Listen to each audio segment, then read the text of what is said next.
Not much in criminal affairs this week. Trigger Happy is maintaining Jerry and Terry got their man. Life is relatively calm.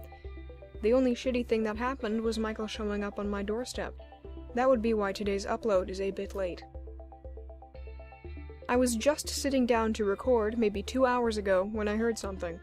I got up to make sure it wasn't a raccoon digging through my trash or someone I would have to shoot, since that's never been my favorite thing to clean up. I had just reached the door when I heard a much louder thud, and I opened the door to find Michael collapsed on my front step. If there had been a growing puddle of blood beneath him, or the trail had been more noticeable, it may have been more alarming. But as it was, I was unsettled enough to find an unconscious boy on my porch. I brought him inside, deposited him on my couch, and called Cole.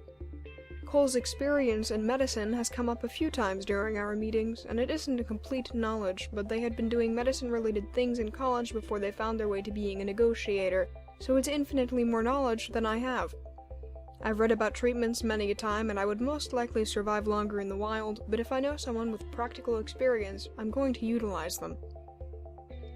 Michael was not yet stirring when Cole arrived about 15 minutes later, medical supplies in hand. They accepted my help when I offered, so I brought 2 chairs over and held or retrieved things as they requested them. Michael was, well, he had lost quite a bit of blood on his way to me. Multiple lacerations, and during Cole's inspection, we found mediocre stitching done where the glass must have torn through Michael's shirt when he was pulled through the van window during the raid. It was pathetic.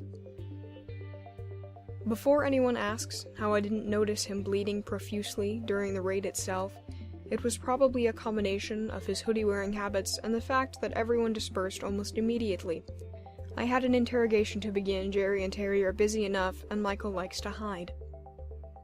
Regardless, we cleaned him up and stitched him up, and he woke up for a bit in the meanwhile, but we finished soon enough.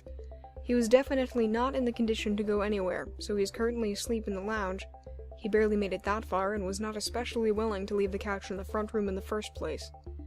According to Cole, no concussion and nothing is particularly broken, but there was a nice stab wound in his left thigh, and a rather deep slice in his left arm. We weren't able to get any information during the short time he was awake, and frankly, we didn't especially want to at the time, but it appears he was in a fight, lost badly, and the closest, or only, place he could go was here. According to Cole, who was in the middle of something and will be back when Michael wakes up again, Michael must have rustled someone's jimmies pretty well. I'm surprised he remembered where my house was, but everything else has surpassed me. He's been here once, and the extent of that was seeing me at my mailbox. Perhaps at near collapse, desperation makes things possible, although at that rate we might as well just say he could find my house asleep, and that is not the greatest thought.